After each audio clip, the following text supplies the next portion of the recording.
Hola, me llamo Carla y vamos a ver cómo realizar dos tipos de nudo de cabezada de cuadra. La característica del nudo consiste en que cuando lo deshaces se saca rápidamente y tenemos al caballo liberado. Vamos a ver el primer nudo.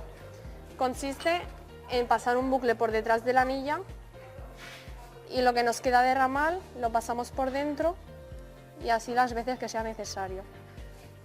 Cuando tengamos 3, pasamos lo que queda de ramal y estiramos y el caballo ya no se va. A la hora de quitarlo, quitamos lo que nos queda de ramal, estiramos la cuerda y tenemos al caballo liberado. Vamos a por el segundo.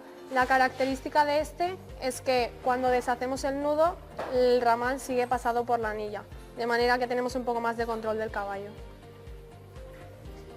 Tenemos que pasar primero la cuerda toda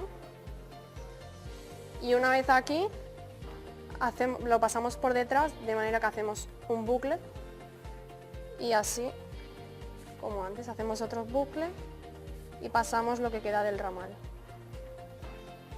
Una vez quitamos esta cuerda, tiramos y el caballo sigue atado. Una vez quitado el nudo, quitamos lo que queda de ramal y ya podemos llevarnos al caballo. Espero que haya sido de gran utilidad y eso es todo.